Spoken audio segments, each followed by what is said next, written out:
this is into the second half. We had a very exciting first half of the morning, first half of the day, with a few very distinguished speakers, icons, including minister from Indonesia, two ministers from Indonesia, and of course our own Topa to address us and give us the idea about the shape of the digital future. And you know, future is for us to define. And the people who take the lead towards bringing everyone, all the organizations to the future will be the leaders. So in this afternoon, we're going to explore the topic about the digital leadership with the kind of idea to go big with digital. And therefore, exploring about digital transformation, the issues, the challenges, and opportunities. Just a bit of background about going big with digital.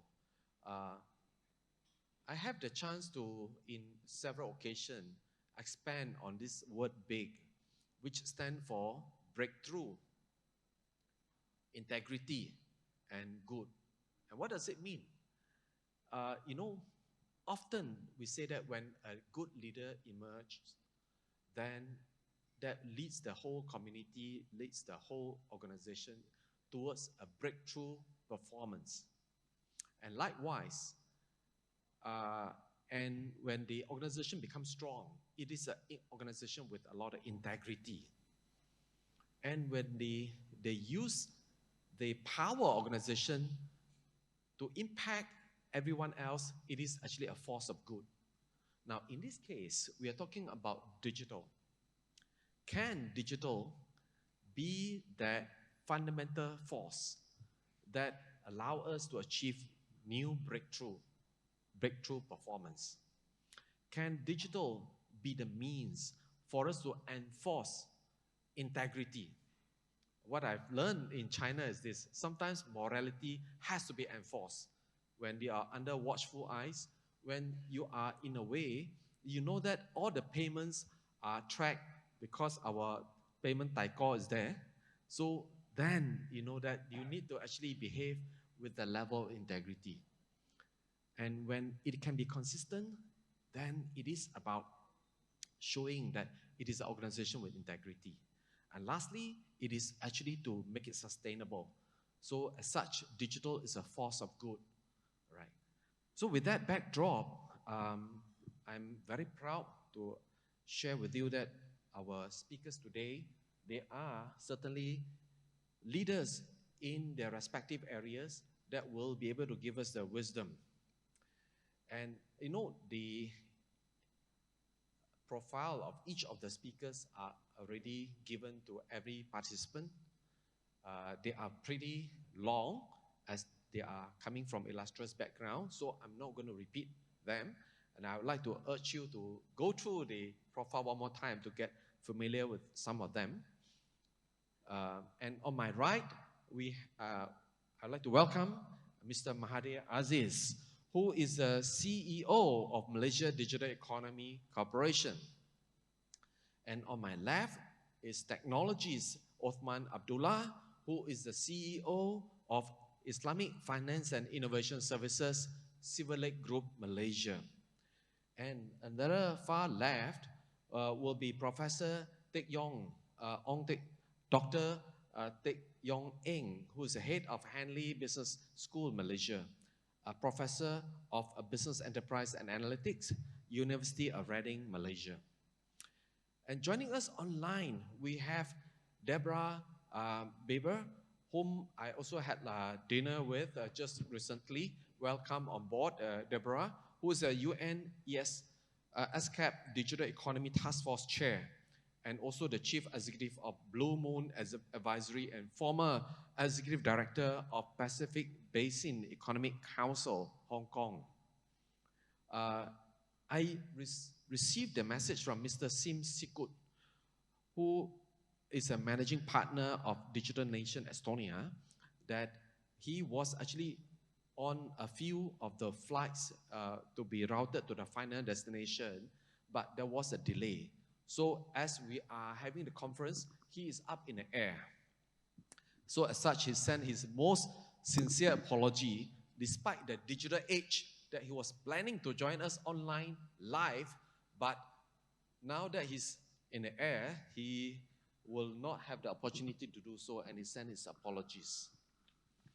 And last but not the least, we have a very special person who is also my very good friend, Professor Dr. Charles Chang from Shanghai, who is a Deputy Dean of Academics and Director of a Fintech Research Center, Fanhai International School of Finance of Fudan University, China. All right. And welcome to this session, all the distinguished panelists. All right. Now, we would like to have a chance for each panelist to share with us some of the, the great stories behind digital leadership. And then after that, we will have questions for each and every one of them. All right. So may I start with Mr. Mahadhir, please?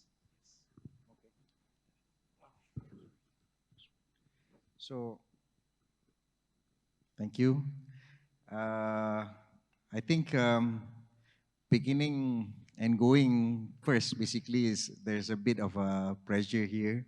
And again, just scanning the crowds, it's a bit, I think, unusual as far as the seating, and we are a bit spread out. Again, as far as points raised by Dato' in terms of digital leadership per se, and looking at how we look at digital in terms of how it can help solve problems, issues, and actually coming up with solutions to the challenges that we have globally. This would be right up the alley of what we are trying to do here. So with regards to digital economy and going by the mandate of MDEC per se, my organization, we are looking at three main things. One would be influencing or even shaping policies related to digital and digital economy. Second is to look at possibilities and ways to actually grow the digital economy ecosystem, which then looks at tech companies, that looks at different stakeholders and being able to bring them together for us to be able to come up with new things. If anything, we believe digital should be solutions and should be enhancing, augmenting ways that we achieve and do and operate things. So that would be the premise of this thing.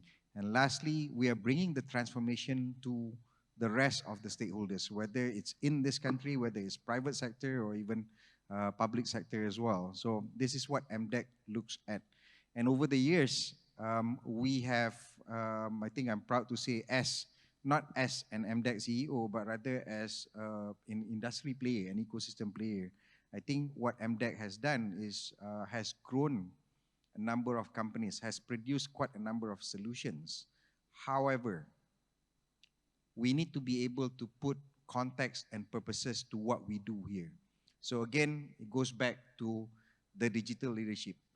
Why are we taking on positions in terms of being able to push digital forward? How do we grow the economic activities? How do we grow the ecosystem? And how do we export this to other countries with regards to digital? So I'll start with that. There are new, I think, a number of instances, interventions, programs, projects that we have done before this. I think I'll save that for the next questions, if that's okay with Dato'. Okay, sure. I think we'll come back to intervention, because that's where leadership at its best is to intervene so that we can chart and drive towards a future. All right, yes. So may I ask our second speaker, technologist Othman, Abdullah, to share thoughts. Assalamualaikum. Very good afternoon. Thank you very much, Dr. Wei. Okay, I'm really honored to be here. Normally, Silverlake, by the way, I'm representing Silverlake. Silverlake is not new to this KSI event. Normally, my chairman, my executive chairman, Mr. Goping Wee, would be here. He will be sharing his wisdom based on mathematical and physics foundation. I'm not going to do that. Yesterday, I received this email from Dr. Wei. He was asking us to share wisdom on digital leadership, and he said using stories with examples, with digital enablement to achieve breakthrough outcome. So I thought about it. I don't want to come here to be sharing some trends that we can read from the internet. So I would rather share our real experience. So for those people who know Silverlake, probably we are most known as the core banking solution provider, but we actually have moved on way beyond that. We are enabling financial institutions in their digital innovation. We have been providing a lot of services to the financial institution. So I would like to share my perspective today. I would like to share the real experience based on our role as the technology provider, technology partner to this traditional financial institution in embarking into digital transformation that actually make them become leader in their field. If you read my profile, one of the things that I am doing in Silverlake is I'm in charge of the Islamic banking and finance solution. So the story that I'm going to share with you today involves very much of my own involvement with this bank in Brunei, Islamic Bank of Brunei, that actually started from just one of the banks in Brunei to become now the #1 bank in Brunei, leveraging on the digital capability. So the journey actually started back in 2012. I was personally involved in this bank initially strengthening their foundation. So because when we talk about digital enablement, before you can even do that, you must make sure that the foundation is strong. So I was involved as a project director to transform the foundation. Once we have done that in 2012, then the bank started with the digital transformation journey. So we are talking about 2012, yeah? So of course now is 2022. A lot of things now have probably become taken for granted, but back then in 2012, a lot of things that we were doing with that bank then was very innovative.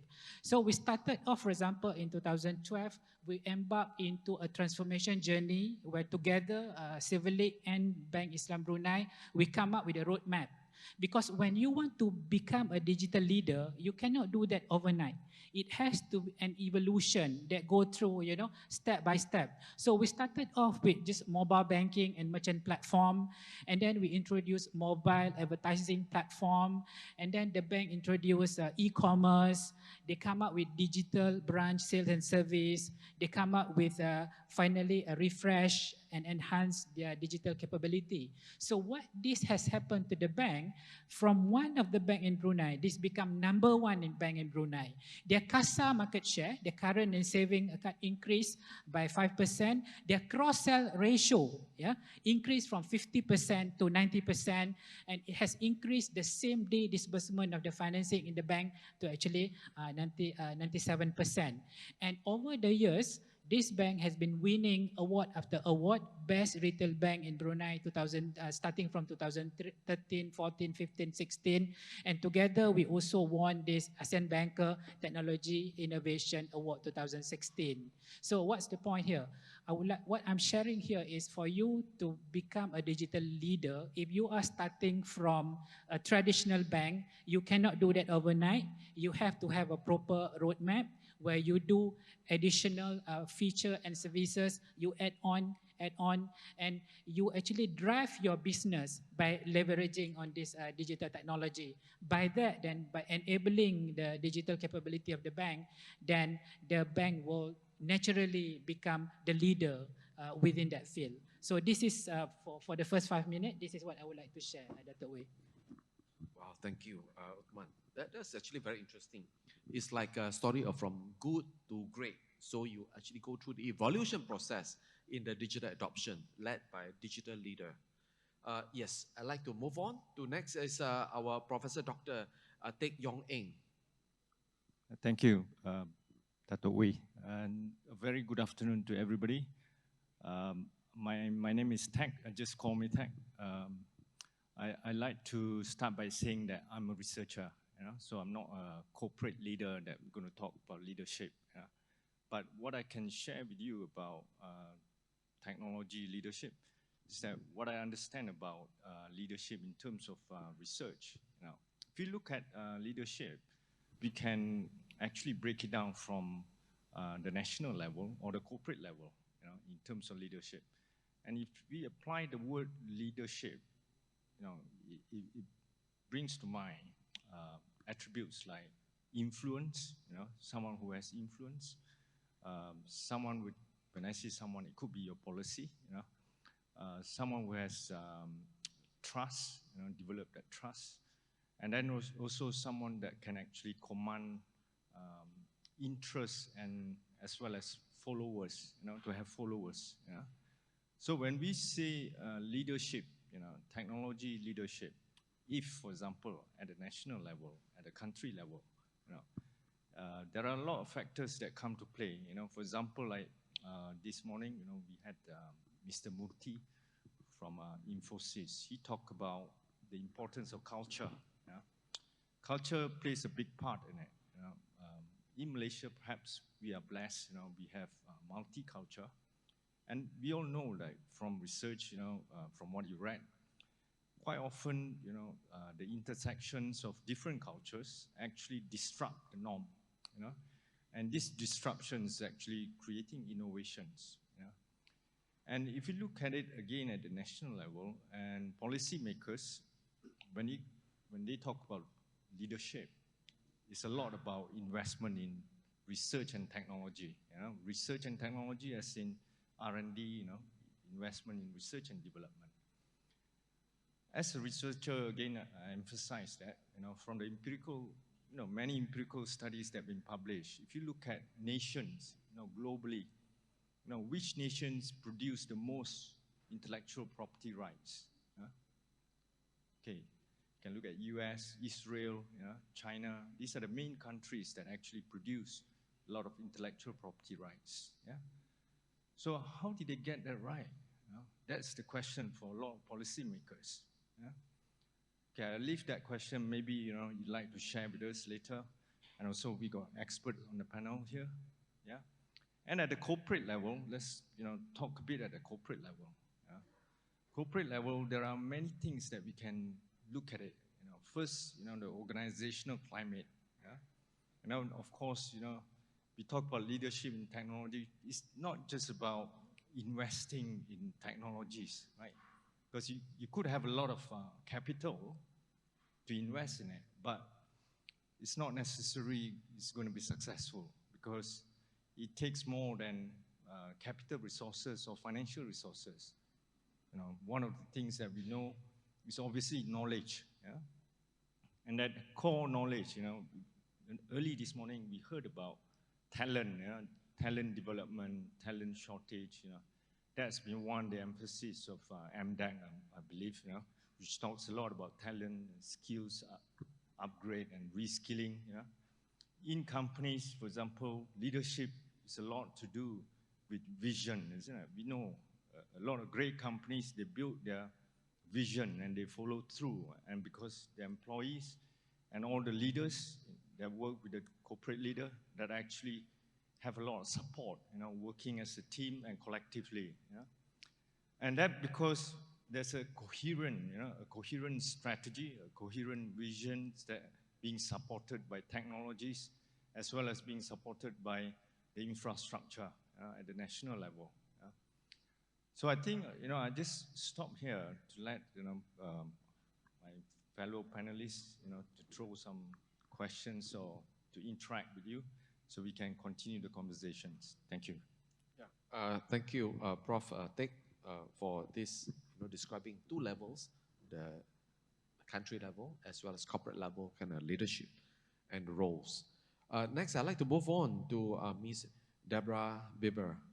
Could you share with us your wisdom, please?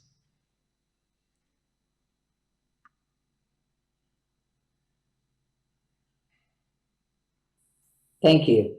Thank you so much. And greetings to you all. I'm sorry I can't be there in person today.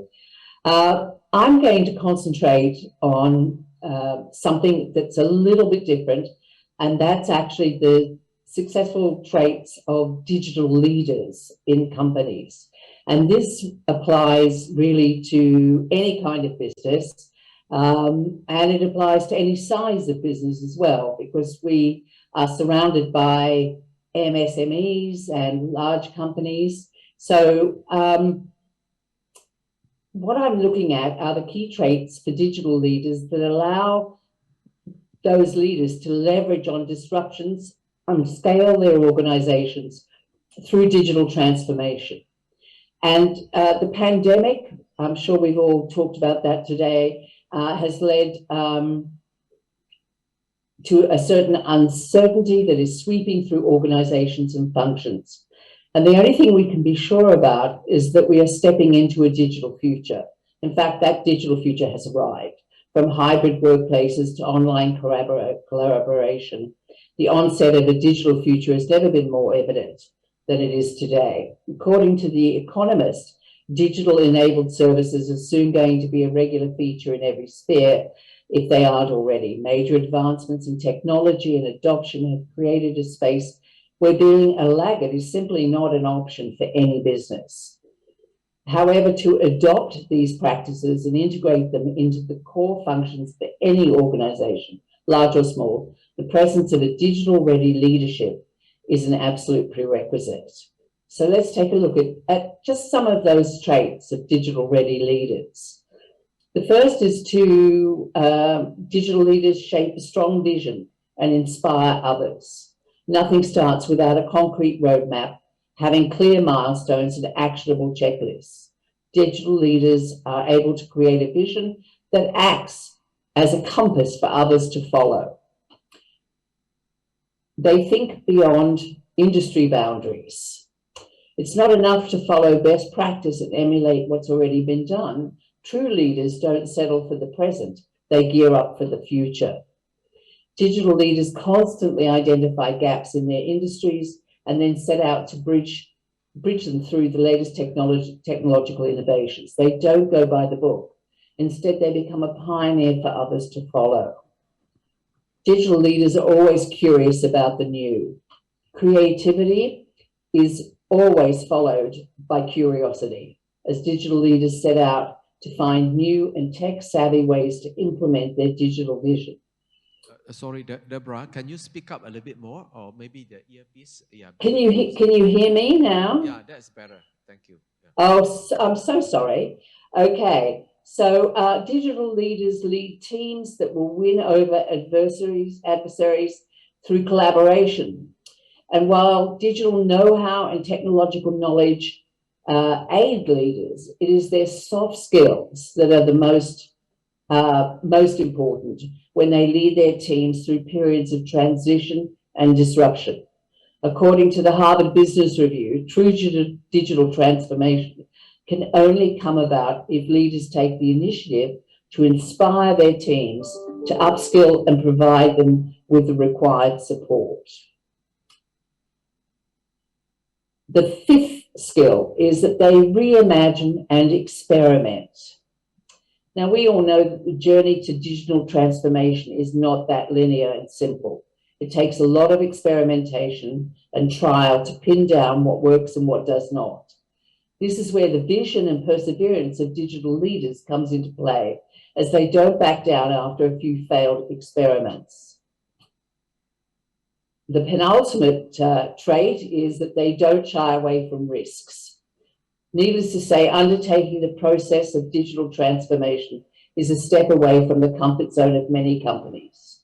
However, digital leaders have a good risk-taking appetite, and they are able to see into the results that the future will reap instead of getting carried away by temporary setbacks and challenges. And finally, their digital leaders are masters at networking. They often inspire each other.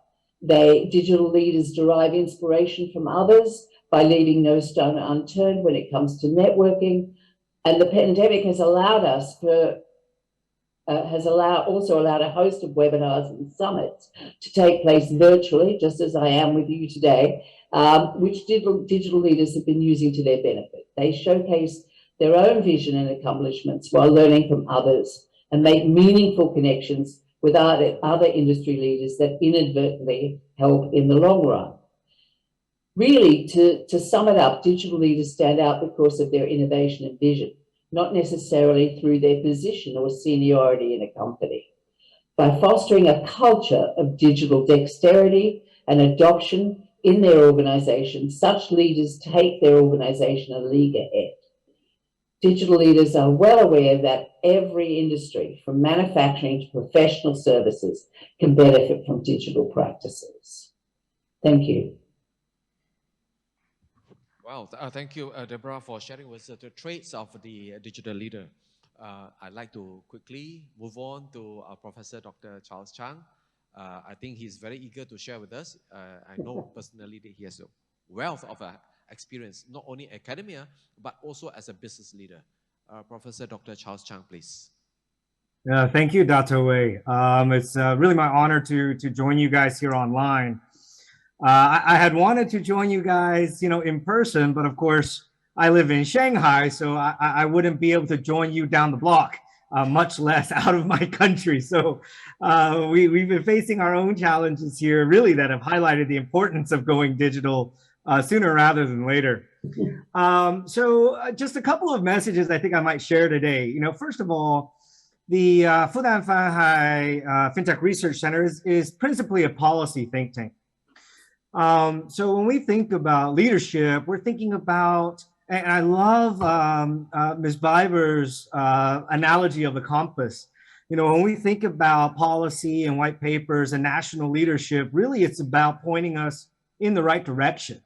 We believe in the talent of the country, we believe in our entrepreneurs, we believe in our young people. But we need to tell them where to go, right? We need to say, okay, let's go this way. And as Premier Wen Jiabao said many years ago, China is like a country of 1,000 sailboats. We're no longer one giant ship. We're a country of 1,000 sailboats, and we need to find our way there together. So that's what our focus really is where does the compass need to be pointing? And how can we enable, encourage, our businesses to take that direction? And in the finance space, ours is a school of finance. We look, folks, the message is it's already happening. If there are people in our audience that are still thinking that this is something in the future, I can tell you, $24 trillion in digital assets says otherwise. Stable coins alone account for $1.5 trillion of volume. US dollars. Almost 90% of central banks around the world are developing so-called central bank digital currencies. And China, of course, has taken a very aggressive role in that space. So the digitization of finance has already begun. And depending on how you want to measure it, it's been happening for a number of years. So, when we think about digitization, we think about fintech, probably better for us to phrase it as technology's role in finance, rather than just, the fintech per se, and think of it as a synergy of functions rather than a synergy of technologies. What are the functions that we want digitization to play? So when we think about national leadership or policy level leadership, we're often thinking about, what are we trying to solve? What is the problem that we're facing?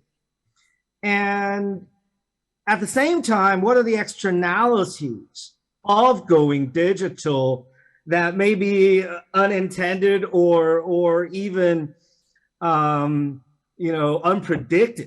And what is that going to do? So, for example, China's been very aggressive pushing out the ECNY. The so-called digital RMB. And I think that at the national level, the concept really is about sustainable economic development, right? It's about financial inclusion. China has the big GDP, but it should not be lost upon anyone that, depending on how you measure it, no fewer than 400 million Chinese citizens are still without basic banking services. And so when you walk, off the airport in Shanghai, you see the lights and the glamour. Don't let that belie that nearly a third of the country is still unbanked. And so how do these technologies help us to solve that critical issue of financial inclusion? How do we bring these people into our economy, offer them the kind of financial services, savings, credit, to the individual as well as to small and micro enterprises that allow the transformation of a nation from state-owned, national-owned enterprise into a truly entrepreneurial and innovation-driven state.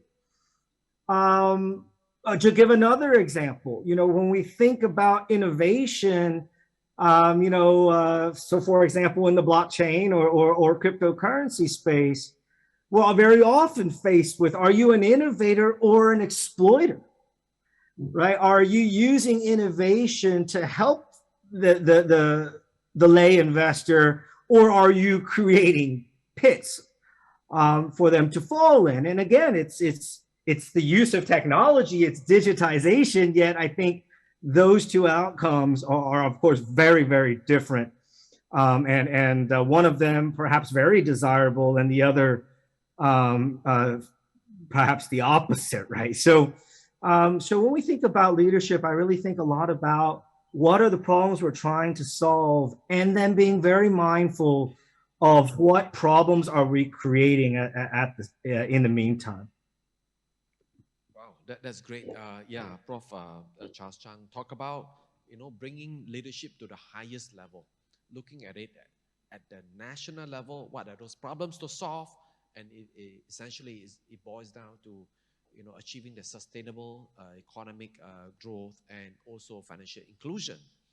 We shall dwell a little bit more into that topic. Yes, just now, Mahadhir talked about intervention that would be necessary by the leaders.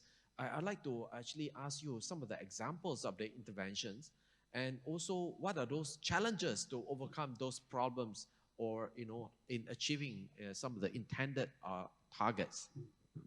Okay, thank you. I think thanks for the sharing by my co-panelists as well.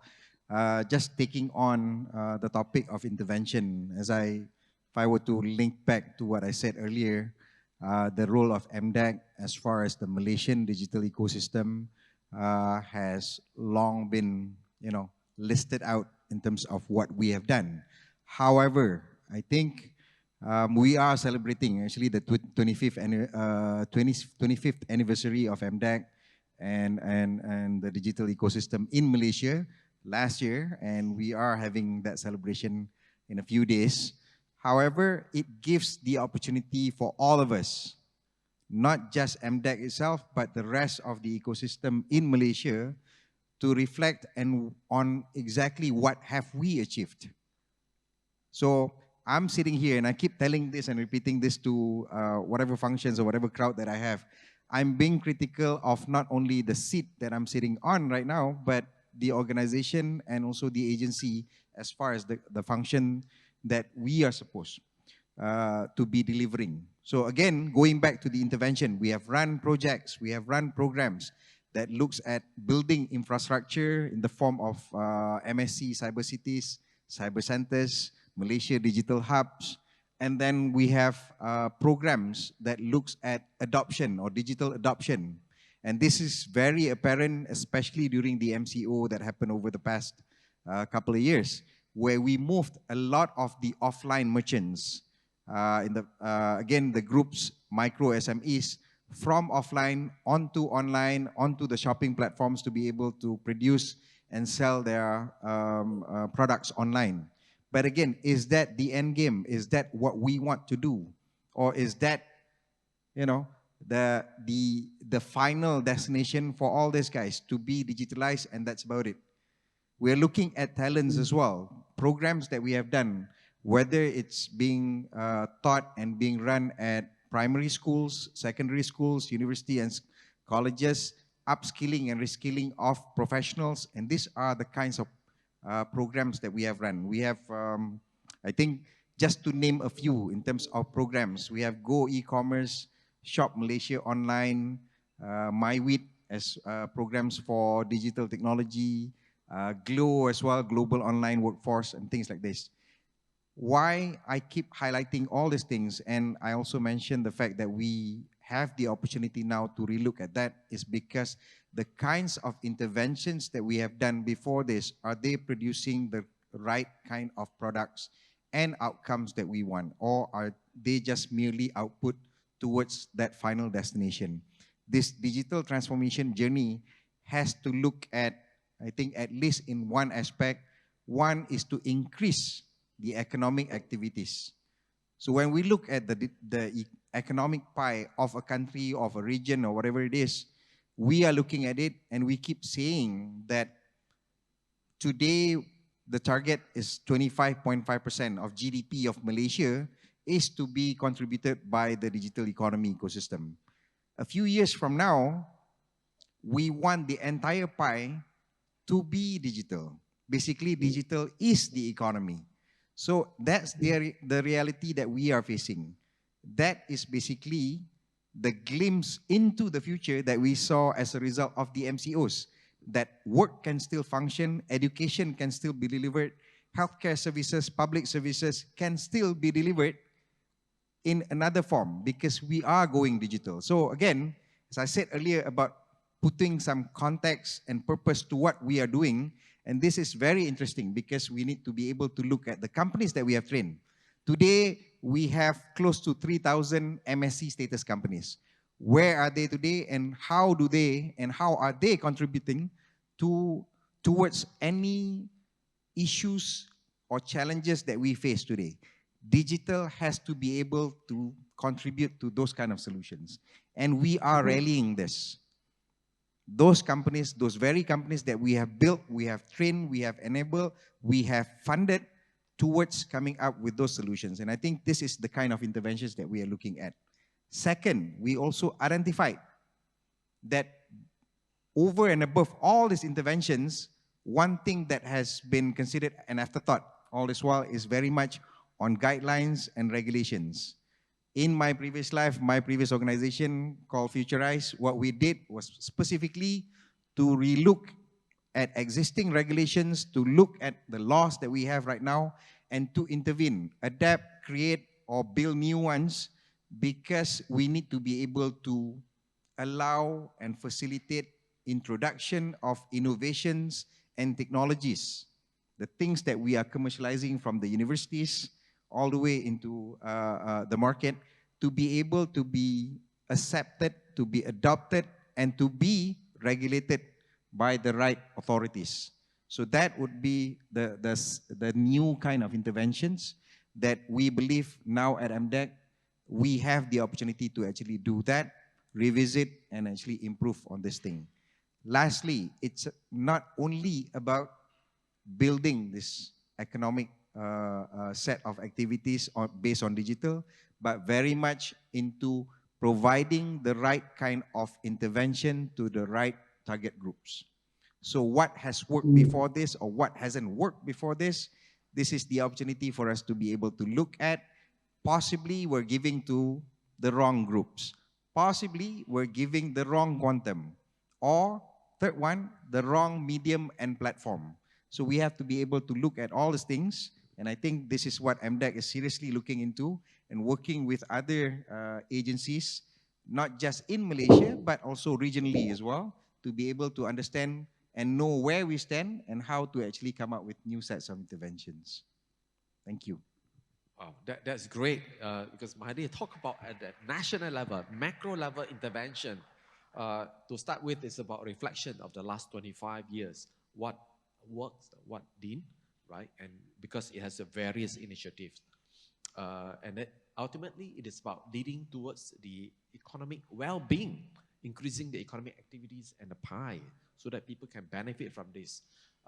Expanding the current 25% contribution of the GDP to 100%, all are considered digital economy.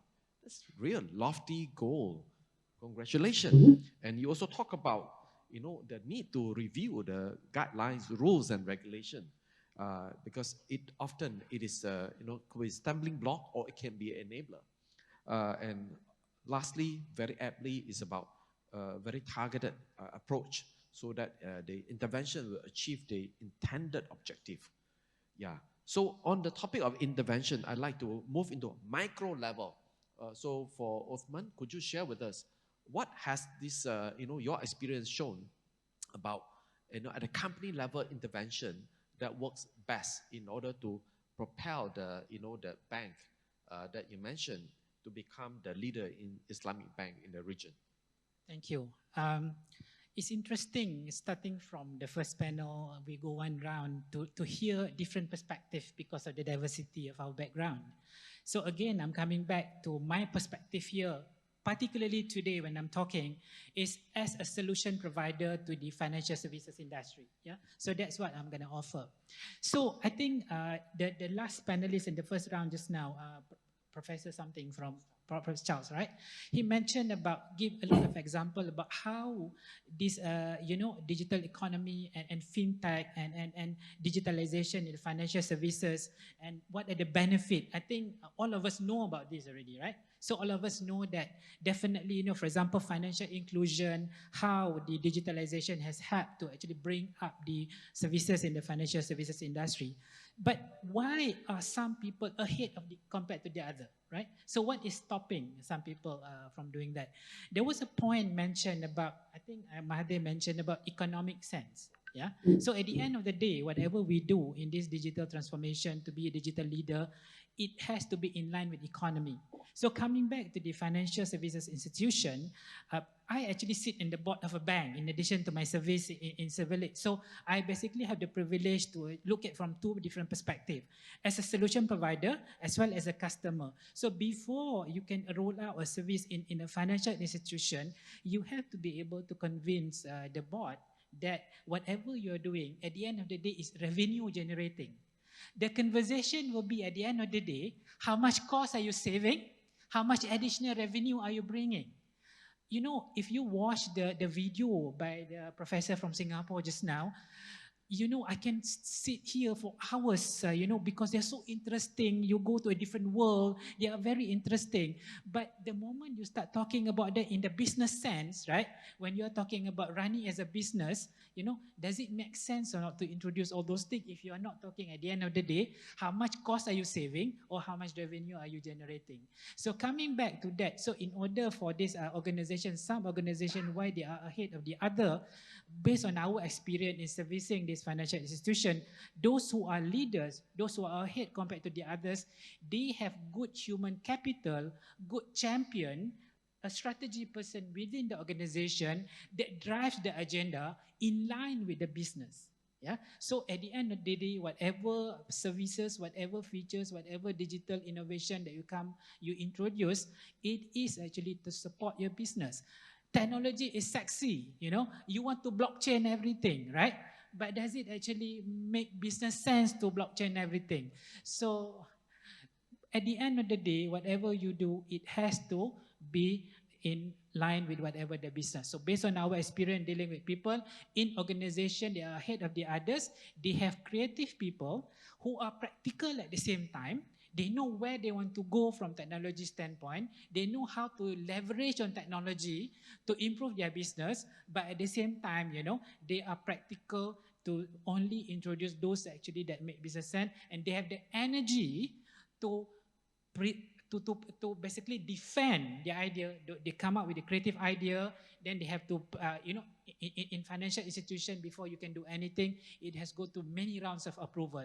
You have your management committee, you have board committee. So this digital champion in the organization will have to have energy to defend and to convince the decision maker, the stakeholder, that whatever this innovation idea that they have is actually is for the good of the institution. So these are some of the unique qualities, unique abilities that I realized that these people understand the risk and the reward aspect of this digital transformation. So that actually differentiate, that make them leaders or they are actually followers. Yeah. Thank you. Wow, that's great. And micro level, corporate level. So Othman, you talk about, asking this question first. Why some organization is ahead of others?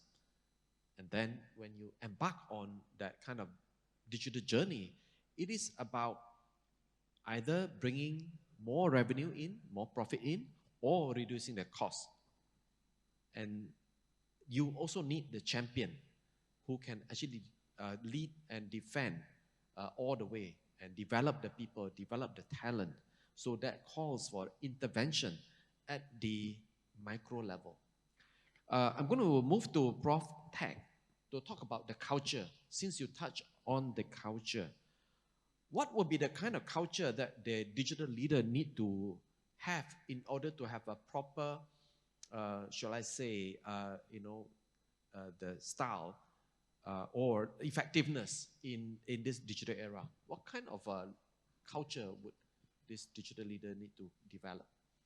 Thank you, Dr. Wei. I'll try to answer this question. I think, like most economists or scholars will first say, it depends on the context, it depends on the organizations, First of all, I mean, when you look at, just like what Othman said about every business needs to survive, basically. They need to see ROI. And when you talk about leaders, leaders have priorities. We talk about digital leaders because digital leadership will bring efficiencies, will bring a lot of cost savings and will bring productivity to the company. For example, like automations, and but when you look at culture in a company, if you say you are a very innovative company, you have a lot of foresight, you invest a lot in technologies, the first thing you get a response from your shareholders if you're a listed company, you are very risky. They will look at you and they say, this company is taking a lot of risk. So what kind of culture will work for an organization? So basically, something like balancing, I would say. When I say balancing, it's just like a lot of policymakers. When they want to roll out, 5G technology or even IR 5.0, you see a lot of companies or a lot of manufacturers, they don't have that knowledge base. They don't have that, and then on the other extreme, you have small companies that don't have the skills. So how does it work? So you have to balance as in some of the operational or some of the things that you have to do immediately. You have to prioritize. And then at the same time, you have to invest in the future. Looking at the future means like you from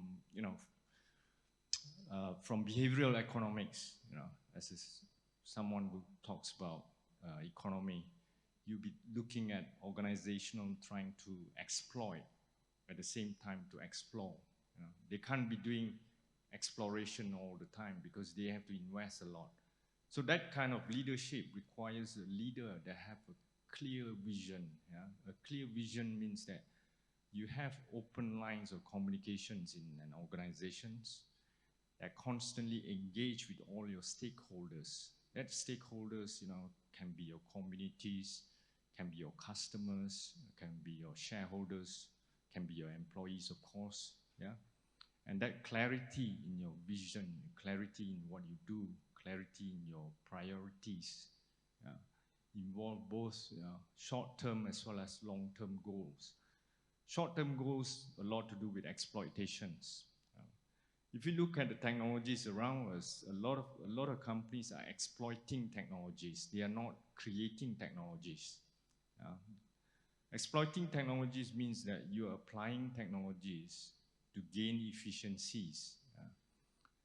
Technologies that have been around for many years, like big data analytics. Big data analytics is so talked about today. It's not because we have new techniques. It's because we have greater computing power at a lower cost, right? And that makes it possible for companies to exploit that. But they don't come up with new ways of doing their operations unless they explore, unless they create. So that sort of culture in a way, is called organizational ambidexterity, exploiting and exploring at the same time. There have been quite a lot of research in this area. We call ambidextrous leaders. Ambidextrous leaders that are capable of looking at the short-term as well as long-term goals. If some of you have attended, executive leadership programs, for example, Henley is quite famed for his leadership programs. Whenever I meet leaders, corporate leaders, they will talk about one thing. I can't, get away about firefighting and operational issues. Because a lot of companies are looking at operational issues, but they are not looking ahead, because the operational issues are always urgent, right? But the long-term priorities, in order to survive, in order to create what we call economic rents, the premium economic rents, you have to innovate, research and development again. This is where it comes about. And the role of policymakers as far as leadership, and that transcends from a national level, would be to make those linkages. Agencies like MDEC, they've been playing a crucial role in the country, right? Making those small linkages between industry, institutions, allow those companies, those future leaders to develop their skill and also to contribute in different ways. By making those linkages again, in companies, if companies have the vision, companies that have the vision, leaders that have the vision, able to put together in a clear way their priorities, it kind of engenders trust, build kind of trust. Employees who follow the leaders, as they say. This is called leaders-members exchange, if you've heard of that concept, or servant leadership. And some of you might have come across that term if you attended leadership programs. So it's just like how we like to call, charismatic leadership or transformative leadership in an organization. When you look up to the leaders, because the leaders have a lot of ideas, not just ideas, but you can actually make that ideas happen by allowing people to see through, how that ideas is going to work, and by convincing the stakeholders that you're going to generate returns on investment. That's the key for a lot of companies. Thank you. Thank you, Prof. Teck. So you talk about digital leader being a dexterous leader who is agile and balanced and exploit and explore long-term, short-term as well as long-term, right? And then manage the leader-followers relationship and build trust along the way, have clarity in the direction. So that will be that, the cultural and the style perspective. And I want to switch to Ms. Deborah about, you touch on the traits of the leaders, ranging from being curious, to collaborate, imagine, experiment, take risks, and so forth. There are a lot of situations that things actually will not go right. In other words, a lot of changes, a lot of shortcomings, mistakes along the way. So how would a digital leader respond to such situation? And sometimes it can be pretty costly as a mistake. I agree. Sorry, can you hear me now? Yes. Okay, thank you. Yeah, I agree that this is a situation fraught with difficulty, but nonetheless, very, very important that a couple of things happen to start with. First of all, the shaping of a strong vision that has a strategy behind it and has some research behind it for the business in terms of its growth, and having someone that inspires others, but also to reimagine and experiment, not to shy away from risk. Risk is risk is a necessary part of doing business. And if you want to grow and develop and digitize, you become part of the digital world, which is really what we're all in, then that would require some measure of experimentation, of risk, but also, you know, there are, was mentioned before, you know, there are two kinds of digital work. One is that you are actually creating something new, and the other is that you're taking existing technology and implementing it and applying it to your business. And the easier way to be less risky is to take what works somewhere else and apply it to your business. There are, you know, none of this is necessarily a magic bullet. It's really dependent upon what your business is about, what your customers want, what products you produce, what services you provide, where can, you know, just even take the legal profession, the accounting profession. If you take how they've changed and developed through digitization and through services, then it's quite remarkable in the last 10 years. And how much of the legal profession's work is now done through software. So I think, you know, first of all, you've got to have risk to a certain extent. You've got to be imaginative and curious and to experiment. You've got to have a culture that enables failure as much as success, because failure is the learning mechanism through which businesses, people grow and develop. So that goes back to culture, basically.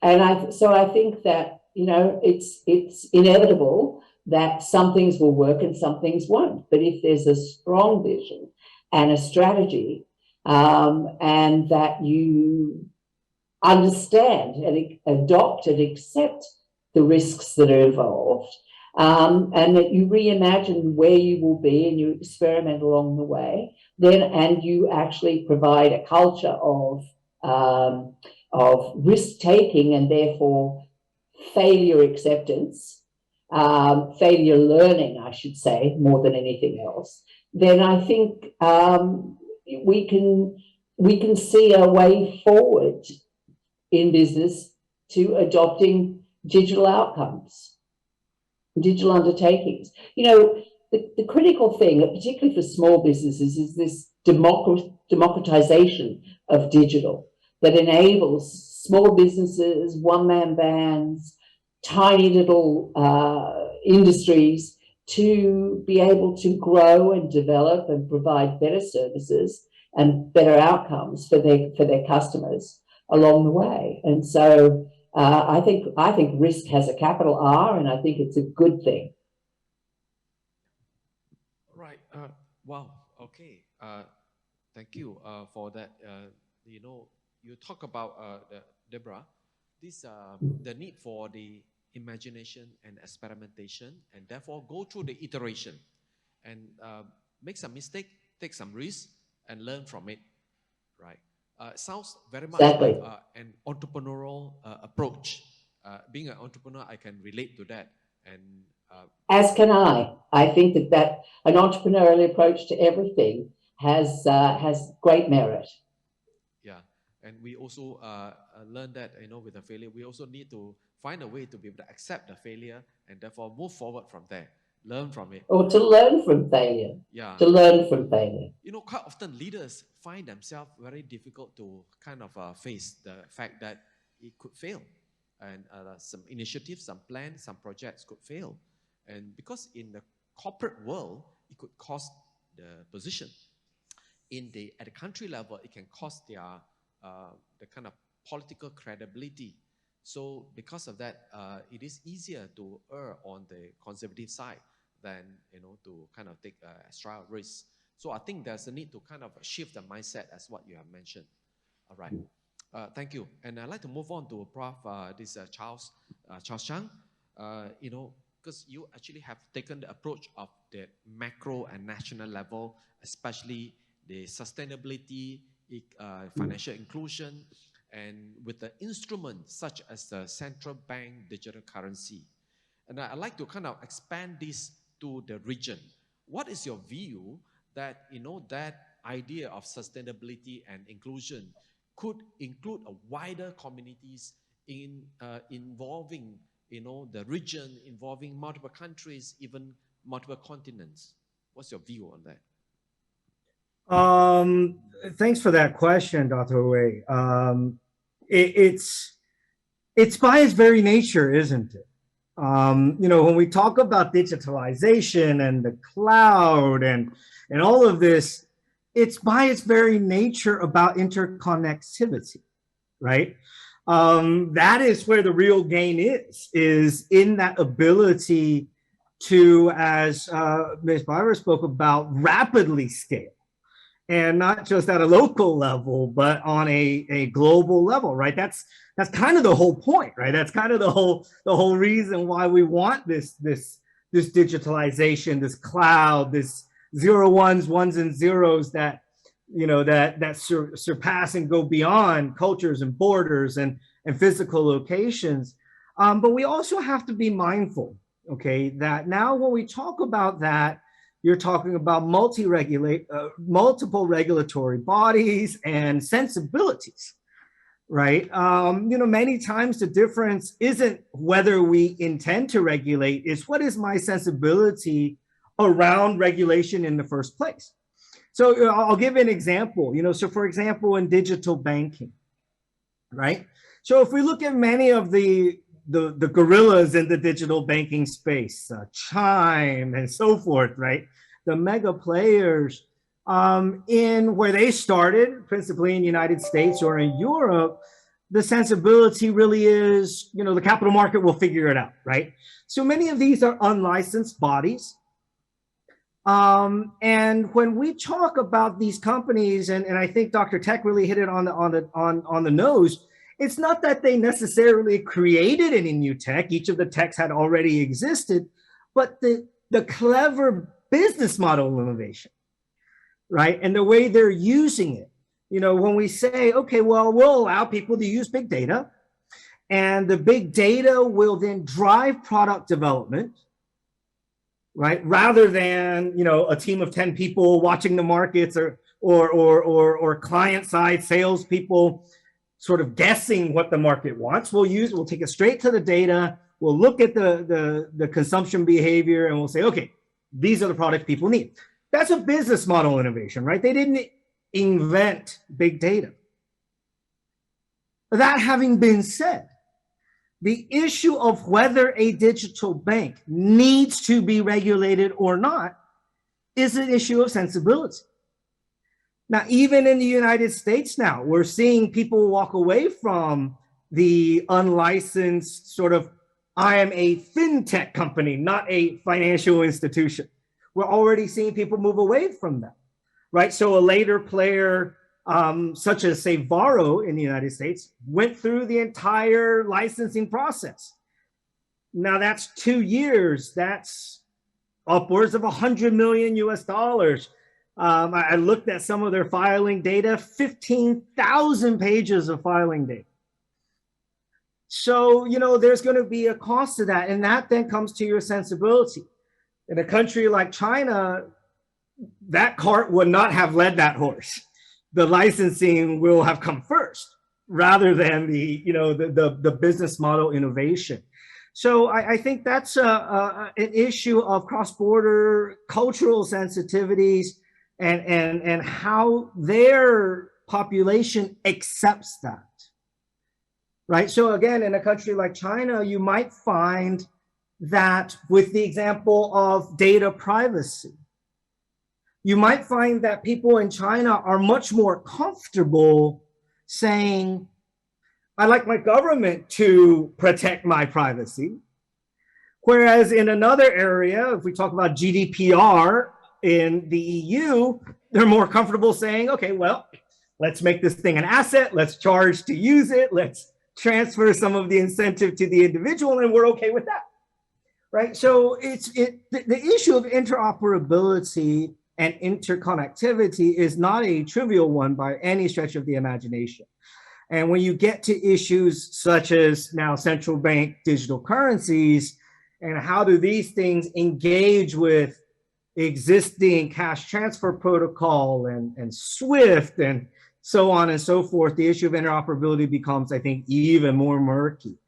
So while I believe that the very nature of digitization is its global, online, virtual nature, at the same time, that actually makes it perhaps that much more difficult when we start to view, what are the regulatory sensibilities, the cultural issues of what consumers and investors accept as Deborah pointed out, risk with the capital R. Even that may be defined differently by different people, based upon their cultural sensibility. All right. Yeah. So it looks like, to achieve common prosperity is not as straightforward because, a country could actually get to achieve the sustainable economic growth as well as financial inclusion. However, to rope in the whole region, then there will be these regulatory differences, and sometimes that would require harmonization and cultural differences. Example given was about privacy, whether you're comfortable with your personal data to be, used by the government, or, you actually want that to be entirely only your own rights. So things like that will actually be considered. So I think sounds like a long way towards a common prosperity with a kind of a global digital economy. All right. Now, I'd like to open to the floor for any question that you may have, right? Either through the Zoom or physically. And there are mics over there, right? Just while, having you to come forward for the question, I have a quick question for all the panelists, which is about, what are those, one technology that you personally like and why in this digital era? Maybe we could start from Professor Teck this way. Yeah. Thanks for giving me the head start. So I could say the technology and no one else. Yeah. To me, it's cloud computing. And the reason is because, it just gives you access remotely. And also, it changes the way people work, especially during the pandemic. And I think cloud computing will be big. We can see from AWS and some other companies like Huawei as well that actually champion this this technology for a lot of small companies. They can use pay-per-use, for example. So I think that's my choice. Yes, let's move on. Yeah, I like artificial intelligence. For information, I'm currently working on a PhD, and my thesis in the usage of artificial intelligence in the Sharia review process of Islamic products and services. So I find artificial intelligence is very interesting because it relates to knowledge. There's two types of knowledge, one called tacit and one called explicit knowledge. Explicit knowledge is quite straightforward. You use data, you can then represent this data in computer form. You can then actually derive intelligence from it. But the explicit knowledge is not quite straightforward. So if there are people who are, hoping that artificial intelligence can do everything for you, you have to understand the nature of tacit knowledge where it really requires human intelligence. So I'm very intrigued on that. It's basically looking at how far artificial intelligence can really harness tacit knowledge as opposed to explicit knowledge is quite straightforward. Based on what I have, studied and researched. But the tacit knowledge part is still, quite a lot to do to represent the knowledge in computer form. Yeah. Great. Yes, Mahadhir. I will agree with you. Actually, I would think that artificial intelligence is basically, if anything, within digital, within technology or whatever it is, the whole idea is to have one ultimate thing, and that thing would be intelligence that you build into either a form of a being, a sentient being, or a digital being that would be able to help you face those challenges and those very things that you want to do. And again, that's a lot easier said than done, because that would depend a lot on first and foremost to be able to host that amount of data. I mean, we as human beings, we're sitting here processing as we look and scan through the room, for example, as we walk in, as we listen, as we process, and then communicate out. And we're talking about, I don't know, huge amount of data and information before we come to a conclusion. I'll say A, I'll say B, or whatever it is, and decide on C, D, and so on. Same thing here. And I think when we talk about cloud computing, when we talk about big data analytics, when we talk about having some form of technology that allows us to facilitate what we want to do, I think the ultimate one would be looking at artificial intelligence and building that particular thing. So I would say that those would be the kind of things that would really interest me, because I feel that it is a continuous goal that you aim to achieve, but I doubt that we can have achieve that, but we can get very, very close to it. Okay? Thank you. AI 2 votes. Deborah, what do you think? Well, I'm sitting in a very cold office in Sydney in winter, and I'm beaming into you in fabulous KL. And so I have to say that I think the advent of Zoom and MS Teams has made an enormous difference to our lives. And the ability to be, for instance, I sit and listen or participate in educational pieces around the world with, you know, some of my most favored speakers, because they're doing a session on Zoom, and I would otherwise never get to see them. And I'm with you today because of Zoom. So I think I don't want to lower the tone, and I think AI is fantastic, and I think cloud is brilliant, but down to a practical level, our ability to be able to connect like this is just, for me, transformative. Yes, thank you. So we have cloud computing, AI, and communication technologies such as Zoom. All right. So let's move on quickly to Prof. Charles. I'm going to go on that so-called rapid fire so that we all can have one quick round for the next and hopefully last question before we conclude. Sure. My answer is yes. So all of the above. I think really these are all interconnected technologies, of course. But if I had to pick one, actually, I would pick blockchain. I would say that it's a new trust. It's a new system of trust. Yes. It's a borderless, based upon the people system of trust, and that I like. And we do a lot of work in Africa, and you know, you're talking about a region of the world where very rapidly evolving and changing political climates and geopolitics and all of that. And you know, even something as simple as having an ID is not so simple when it comes to certain regions of the world. So, you know, I think blockchain technology giving us a new system of trust and of recognition of identity, I think has the potential to be very, very transformative as well. Although blockchain doesn't work without cloud, and you can't do biometric identification without AI. So I think they're really all very interconnected in my view. Yes, that's great. Yeah, so your choice is blockchain because it's a technology that enforces trust. All right. So is there any question from the floor or coming from the Zoom? I have one last question, which is a rapid fire. Each one just 30 seconds.